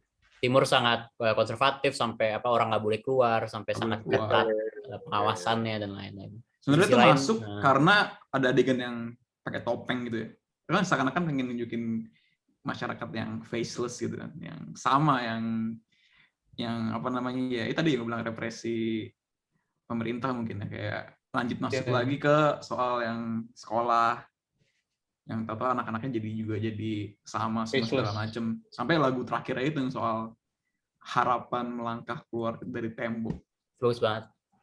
Itu ya, kan akhirnya kayak tembok diri, kayak dia menembok, kayak si karakter utama kita dia seakan-akan bikin tembok sampai dia tidak aksesibel sama orang-orang yang termasuk istrinya, termasuk manajernya dan lain-lain, sampai dia literally faceless, dia diem aja gitu kan. Sampai akhirnya pas dia berontak keluar, ya itu dia berontak dari segala aspek di kehidupannya yang bikin dia tertutup, secluded with a wall gitu. Tapi nggak tahu ya. Tapi The Wall tuh, wall tembok tuh ini banget. Kayak melekat banget sama Berlin lagunya ya. Heroes-nya si David Bowie, Bowie. juga wall tembok Berlin kan di lirik lagunya. Iya, dan ini juga keluar di masa-masa itu, 80s. Masa-masa itu juga, jadi kayak masa-masa Berlin temboknya dihancurin. jadi masuk akal juga kalau ini soal Masuk banget. tembok Kayaknya Berlin. emang kehidupan tuh Tembok yang paling Berlin. Kalau mungkin kayak subjektivitas sih gue merasa itu Another Brick in the Wall ya semua manusia dalam suatu kondisi yang sama dan siapa yang berani untuk keluar dari situ sih menurut gue. Iya, masuk juga sebenarnya. Soalnya kan juga.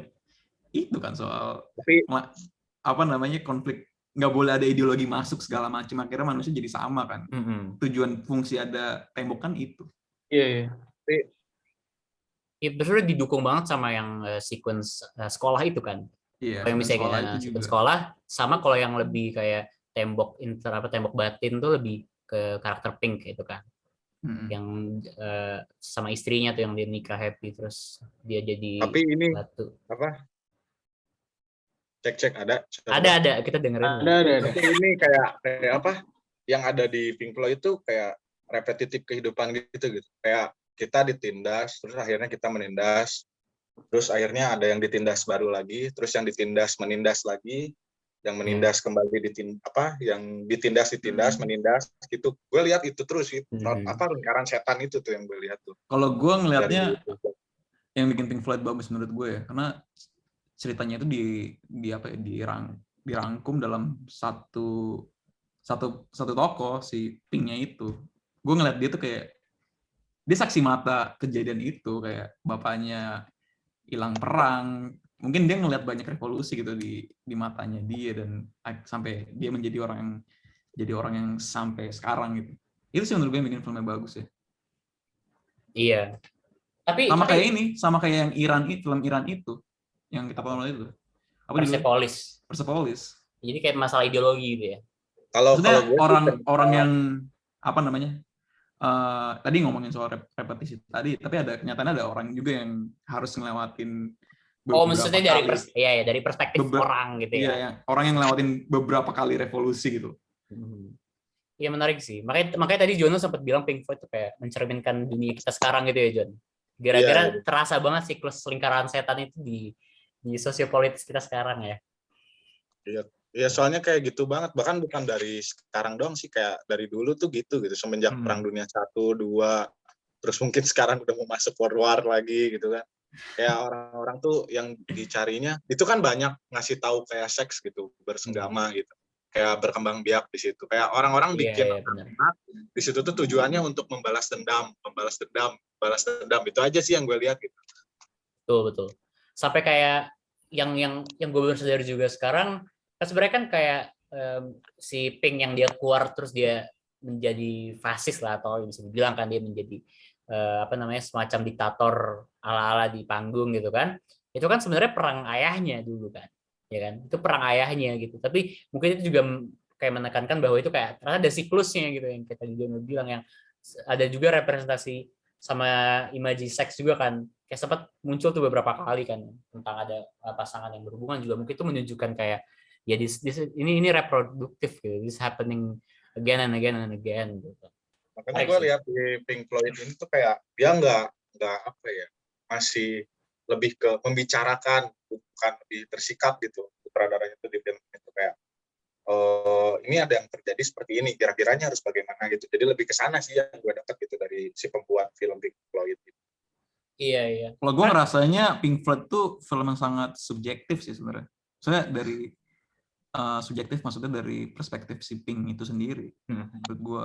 Tapi secara film gitu, menurut gue di antara yang lain, film ini menurut gue paling nggak subtil gitu. Bukan yang it's a bad thing ya, tapi mereka menggunakan metafor, mereka ingin dimengerti justru kadang gue rasa, ya kan? Mereka ingin menggunakan animasi dan image tuh secara gamblang gitu kadang. Dan menurut gue itu artistic choice gitu. Lo merasa nggak? Ya. Nah itu juga tuh dari animasi si bunga itu yang saling makan. Gue ngelihatnya juga itu tuh dari sini. Jadi mereka nggak mencoba untuk bikin imajinnya membingungkan gitu gue rasa. Kayak soal kayak itu udah apa ya, soal yang sikut sekolah itu yang semua itu tutup mukanya, terus mereka masuk mesin, masuknya seorang diri, pas masuk langsung belajar gitu kan, itu bermakna gitu. Tapi Digiling menurut daging ya. digiling daging, jadi kayak iya udah jadi kayak itu kan cattle apa namanya, sapi gitu sih. Setuju kan? Iya. Setuju gue. Kayak ngeliat. Setuju. Tapi gue nanya, gue lebih nanya sih.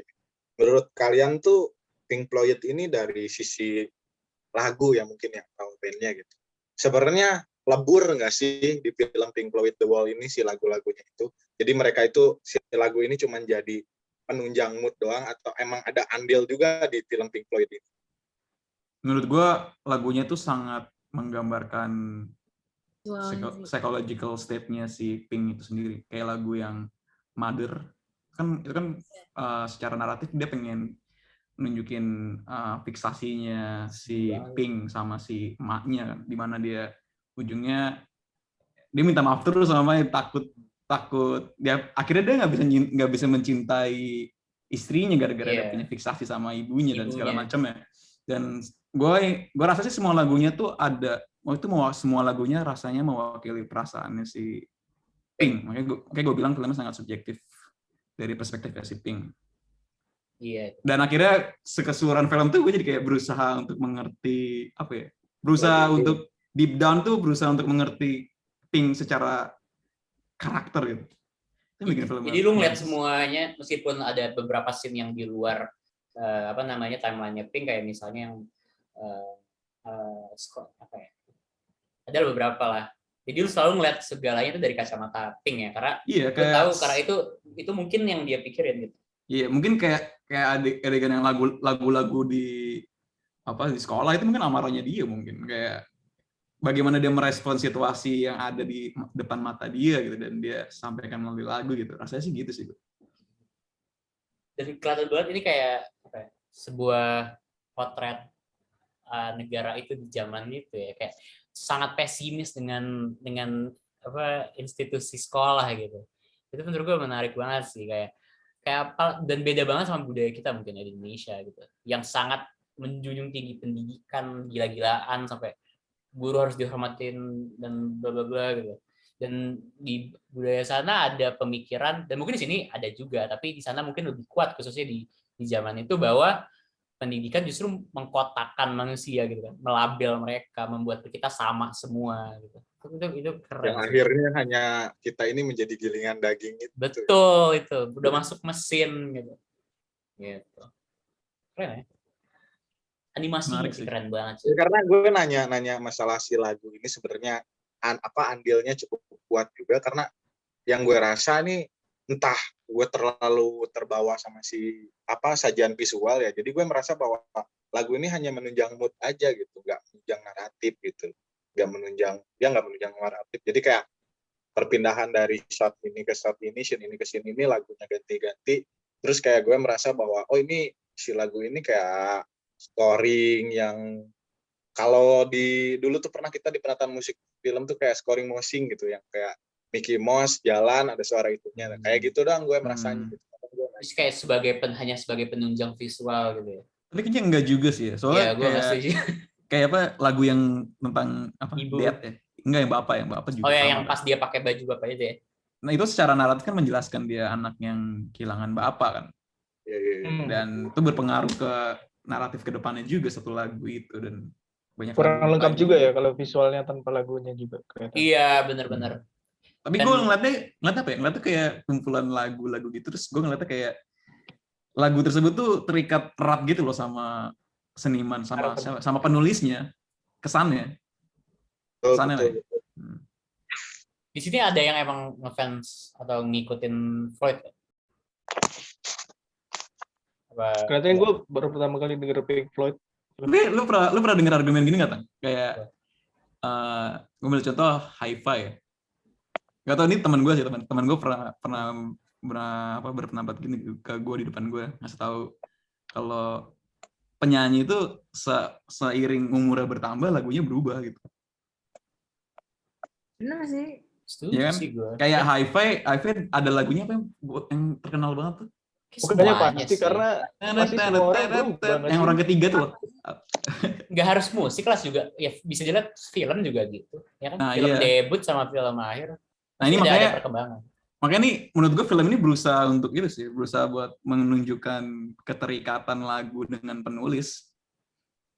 Cuman kebetulan si Pink ini ngalamin banyak hal yang nggak biasa gitu deh.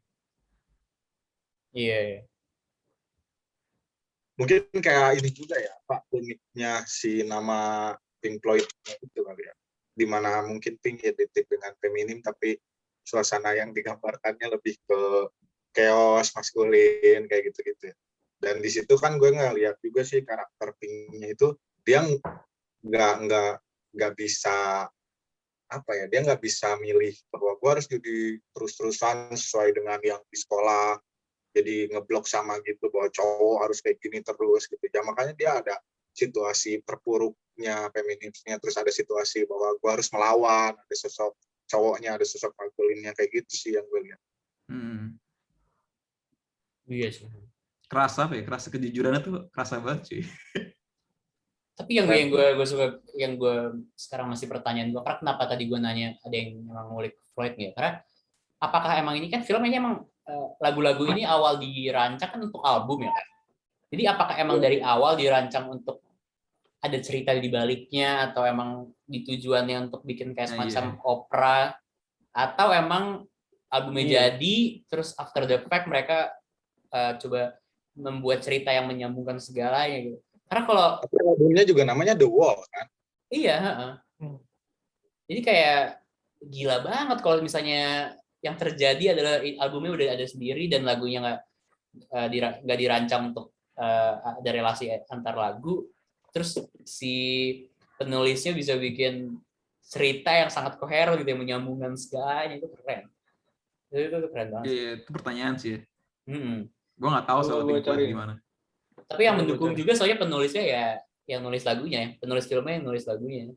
Tapi iya, soalnya kan penulis filmnya kan si Roger itu. Roger Waters. Ini gue baru research tentang kenapa The Wall. Rupanya jauh dari meaning kita, anjing. Ya, kalau tuh Pak. Ini nih. Gue taruh sini nih. Jauh banget. Ini dari mana? Dari. Tapi ini mungkin interpretasi orang lain juga. Iya, bisa jadi. Dari Pinknya sendiri atau gimana? Penulisnya sendiri? Pinknya. Ini vokalisnya in an interview with Roger Waters. Oh, oke. Tapi gue rasa ya nggak salah lah kita ya. Salah. Terserah. Terserah gitu lah.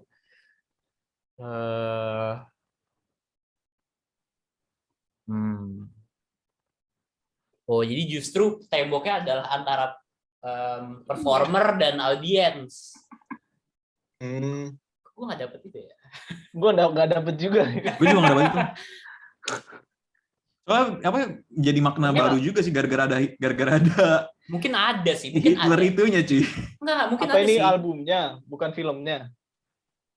Berarti sesimpel itu sebenarnya ya. Enggak, tapi gue dapet sih. Gue I get what he means. Karena ada aspek juga di filmnya relationship dia dengan manajernya ya kan. Ya dia dijadiin komoditas, jadi dijadiin alat ya kan, sampai dia digotong, dipaksa masuk panggung gitu kan. Jadi kayak mungkin dia udah nggak memandang dia perform untuk penonton gitu. Nggak tahu sih, itu kayak nitpicking lagi. Gue udah baca ini sejarahnya. Jadi dari awal tuh albumnya emang mau difilmin, tapi awalnya tuh filmnya tuh maunya konser live konser terus ditambahin animasi. Tapi akhirnya diganti yang kayak itu. Jadi membuat albumnya juga berarti sudah ada udah ada intensi itu ya untuk. Iya, intensi untuk dibikin film. Wow. Apa? Makanya kita balik lagi ke Inland Empire. Makanya sebenarnya gak sehat maksudnya gini. makanya nggak, oh ya backgroundnya gini. Makanya nggak sehat untuk seniman untuk menjelaskan karyanya. Karena Jadinya gitu. gini, kita merasa salah. Iya ya, kayak menurut yang waktu dulu kita pernah dikasih tahu lah sama Bang Satrio mungkin, bahwa ya ketika seni udah dilempar ya akhirnya bukan milik si seniman lagi. Betul. Nggak Menghilangkan, ada yang nggak mau dikritik atau bikin film bukan buat. iya. Itu cara betul. proses orang memaknai sebuah karya kan nggak bisa diatur, Dan bisa itu dikontrol. Iya, dan itu proses dari apa ya? Apresiasi mungkin. Iya, apresiasi dan seni kan menurut gue timbal apa ya, bolak-balik gitu kan. Orang berkarya Iya, sama orang iya. menerima karyanya gitu. Itu nggak bisa disebut seni kalau lu nggak lukis terus lu simpen buat lu doang gitu. Ya kan? Ya karena gue pernah ngobrol sama temen gue tuh yang baca buku filsafat gitu. Jadi kayak seniman tuh adalah jembatan gitu di antara logika sama estetis gitu. Logika itu kayak ilmu pasti, yang matematika seperti itulah gitu. Ilmu yang emang gak bisa diganggu gugat. Terus estetis tuh kayak ilmu-ilmu yang memang berhubungannya dengan semesta, terus subjektivitas, terus juga kehadiran entitas Tuhan gitu. Jadi seniman tuh kayak jembatan. Jadi kayak misalnya seniman mencoba buat bikin jembatannya sesuai dengan istilahnya, ketika kita yang menikmati lewati jembatan itu terus kita atur sama senimannya bahwa ini tuh harus kesini, dia bahkan nggak akan bisa nyebrangkan estetis dan juga nggak akan bisa berada di logikanya tersebut, jadi ngambang gitu katanya. Iya benar. Ya kan? Kayak Surajana ya. Itu buku Indonesia tuh yang bikinnya siapa ya? Estetika seni. Udah apa ininya nama buku? Suryana kan? Iya gak sih? Bukan, siapa namanya? Siapa bukan? Joko Orang ITB yang nulis. Jacob Sumarjo. Joko Pinurbo. Joko Pinurbo. Itu fiksi kalau Jacob Sumarjo bukan? Joko Sumarjo. Non fiksi. Iya. Itu katanya. Jadi ketika ya kita berusaha buat enggak, seni kita tuh gini maksudnya gini. Jadi kayak kita tuh ngancurin jembatannya udah, jadi nggak bisa berjalan gitu. Makanya film ini bagus. Di kalian kebalik nggak sih teksnya? Enggak. Cuy, ini si Waters-nya belajar nulis screenplay demi film ini aja. Apa? Gue baca. Dia belajar nulis screenplay. Si siapa? Si Waters yang nulis lagunya. Keren dah. Soalnya dia itu kali ya, dia vokalis lah ya. Bagus banget. Keren sih. Pilihan gue senang sih kalian suka. Karena gue yang request. Altopa gue nggak suka. Iya Nggak apa-apa. Gue nggak suka amusement park sampai sekarang. Oh iya. Tapi Altopo gue masih fine sih. Coba kalau misalnya gue benci Altopo juga jadi Amar sendiri gitu kayak pas amusement park. Kali ini nggak ada lah ya. Nggak ada ya yang di. Nggak ada sih. Gue suka semuanya. Next time nonton 4-4-nya sih Johan kalau bisa, ya kan? Kerasa banget kan kalau lo coba nonton setengah nggak enak. Karena kita juga nonton. Kemarin hektik tuh, sorry. Iya, apa-apa. Karena pas pertama banget kita diskusi tuh, Amar ya kalau nggak salah nggak nonton salah satu kan. Jadinya nggak seru gitu, karena kita mencoba kayak menjabungkan antar film, tapi ada satu orang yang nggak ngeh gitu kan, karena belum nonton satunya gitu. Tapi kalau nonton semuanya kan paham gitu kan. Nextnya lebih ringan sih filmnya, jadi ya aman lah. Jelas sih. Minggu depan filmnya apa, Pak Dinta? Untuk minggu depan kita masuk ke tema films about filmmaking. Jadi film-film yang menceritakan tentang film gitu, tentang pembuat film, tentang proses pembuatan film, tentang hektiknya membuat film, tentang sisi personalnya pembuat film gitu. Dan film yang akan kita tonton adalah, bentar gue lupa. Area dibuka WA. Ada yang punya listnya nggak? Ada nih gue di grup.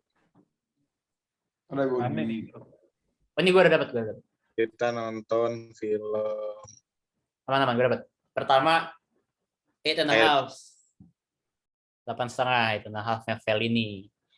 Jadi banyak yang banyak dijuluki sebagai salah satu film terbaik di dunia, mungkin banyaknya sepanjang masa. Dan juga kalau lu cari film about filmmaking, pasti ini nomor 1 sih, 8.5. Karena sangat menginspirasi banyak filmmaker. Karena film ini sering banget diomongin filmmaker besar gitu. Terus Day for Night-nya Truffaut. Truffaut ya, French New Wave, dia agak seru tuh. Kita ngelihat sensibilitas French New Wave melalui kacamata Truffaut. Terus Afterlife ini yang menarik sih, ini agak sci-fi. Preda. Lu udah nonton Utang? Gue udah nonton. Lama banget tapi. Ini agak sci-fi dikit gitu, kayak ada penggalan itu. Dan pembuat film di sini tuh konteksnya nggak konvensional gitu, justru kayak lebih membicarakan soal memori dan lain-lain. Film Worker ini dokumenter tentang Kubrick, tentang kayak ini tentang kayak sifat dan kayak attitude seorang seniman yang kita anggap luar biasa gitu. Kayak bagaimana kalau hero kita ternyata orangnya bangsat dan abusive gitu. Kayak kapan kita bisa memisahkan seorang seniman dengan karyanya gitu. Sambil ngomongin Ipul seru kayak. Bangsat. Kayak kemarin anjing. Kemarin. Gue tiba-tiba gue kayak KPI gitu. Kalau lu KPI gimana? Kalau lu KPI. Ya udah, berarti ini gue mau closing kamar biar gue berhenti record.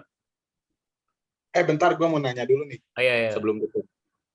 Tadi kan sempat kutip surreal, abstrak, ekspresionis. Terus kalau gue lihat ya ekspresionisme udah gue tahu gitu bedanya sama surreal.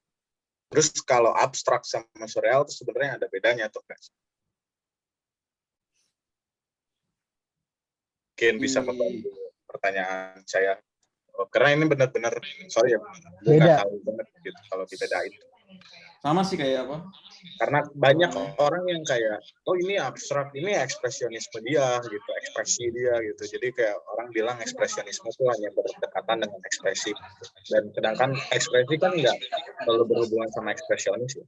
Banyak sekali gitu yang pendekatan realis pun ada ekspresi di situ. Kayaknya abstrak tuh abstrak surreal gitu. Karena nggak realis gitu. Kayaknya abstrak tuh lebih bicara soal struktur. Kayaknya ya. Tapi kan surreal kan lebih ke gerakan nggak sih? Iya nggak sih? Apa surreal? Itu ekspresionis. Oh, itu ekspresionis ya? Enggak, bukan gerakan berarti. Kalau surrealis justru gue lebih ke naratif gitu. Tapi kalau abstrak, gimana Mar? Dia Mar udah sempet jawab. Kalau menurut gue perbedaannya ini bukan di film ya, kayak di secara art in general gitu. Surrealisme itu kan dibagi menjadi 2, ada veristik, terus satu lagi kalau nggak salah automatism apa gitu. Itu artinya veristik itu adalah surrealisme yang dibentuk secara premeditated atau secara terkonsep gitu, ada terkonstruksi gitu. Kalau yang satunya lagi itu lebih mendekati abstrak gitu. Jadi berdasarkan intuisi dan berdasarkan feel gitu. Kayak film-filmnya mungkin David Lynch bisa termasuk beberapa filmnya di situ, atau juga film-filmnya Salvador Dali gitu. Kalau abstrak itu menurut gue jauh lebih dalam dari surrealism gitu, yang dimana pembuatnya sendiri mungkin tidak punya konstruksi atau jawaban ya gitu. Jadi hanya didasarkan oleh insting purely dan tidak bisa dijelaskan gitu. Tidak bisa ditelaah secara apa ya? Mungkin secara teknis maybe gitu. Tapi ini kan definisinya art in general ya. Kalau film pasti akan lebih rinci sih. Mungkin bisa ditanyakan mulutnya Bang Ale tentang Iya tuh. Tapi ya Cinema Vanguard. Ya kan kita semua nonton Ancient Andalu kan. Ya itu kan udah ya secara naratif dan secara visual abstrak gitu. Udah nggak ada jawaban persisnya ini kenapa tiba-tiba ada ada keledai narik piano atau hal seperti itu kan, atau mata tiba-tiba dipotong gitu. Ya mungkin yang tadi Amar sempat singgung sih, kayak mungkin Dali lebih memainkan insting gitu.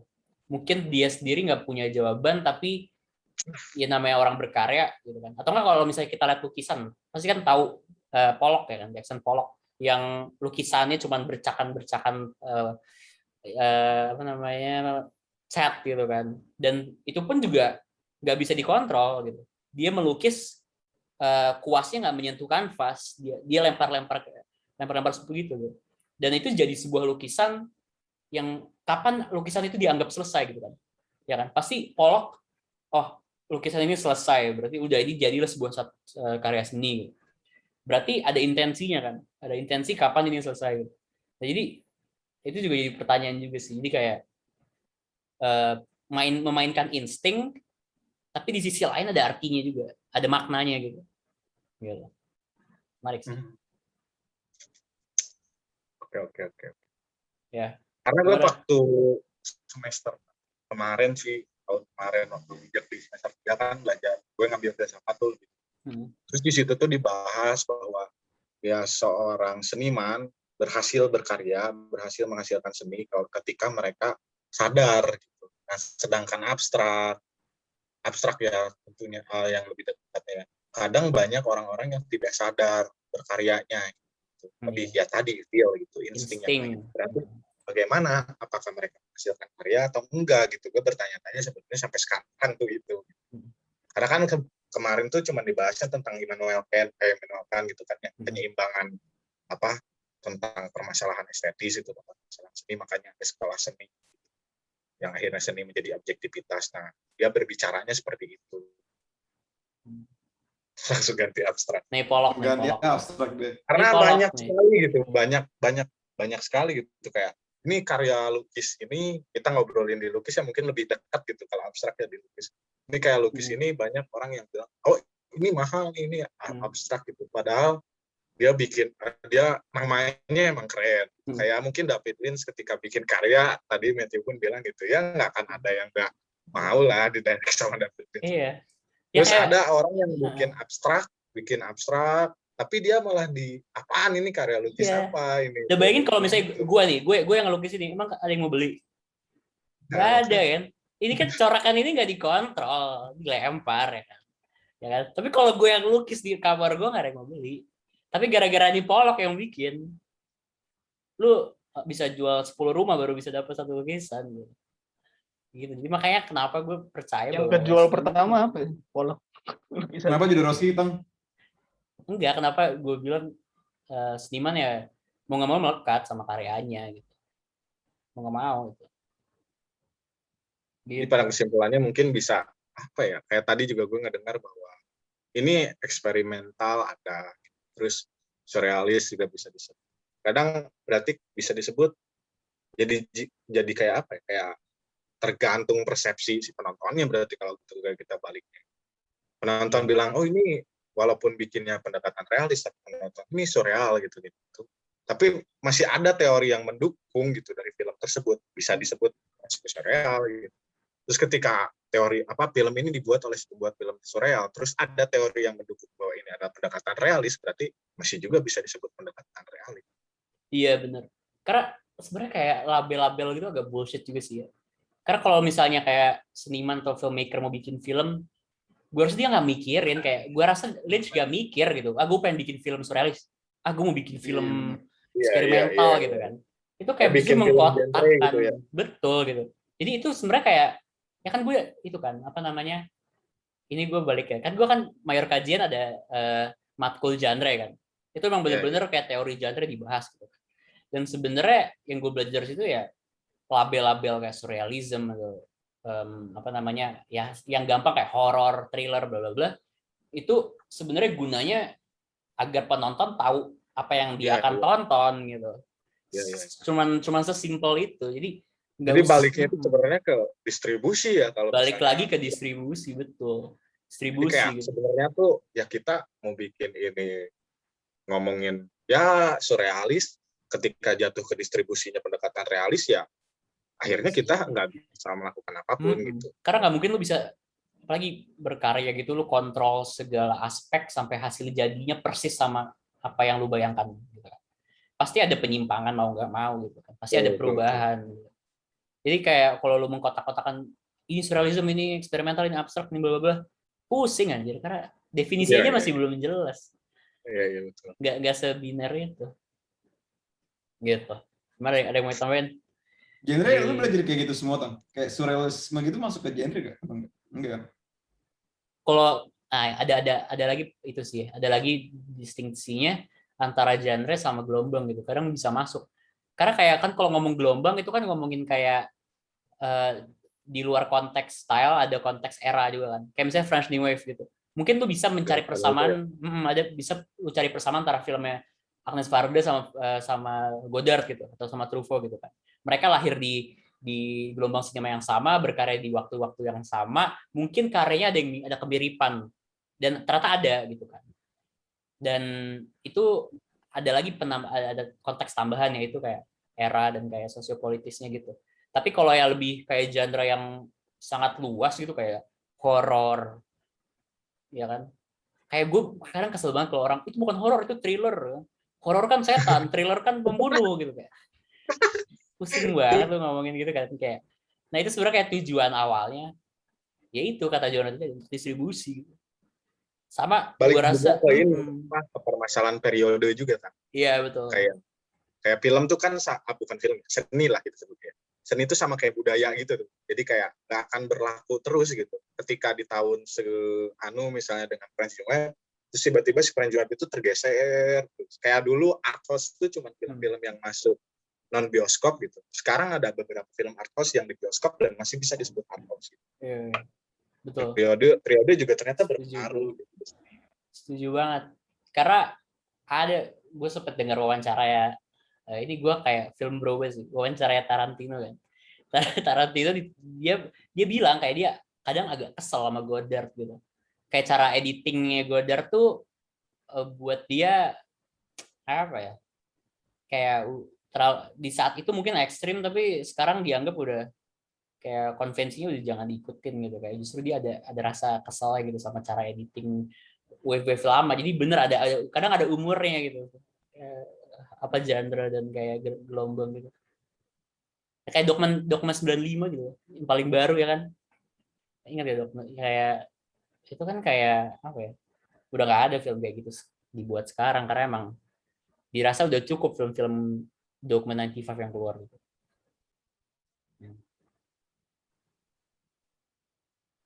Gimana? Sangat seru ya? Keren sekali.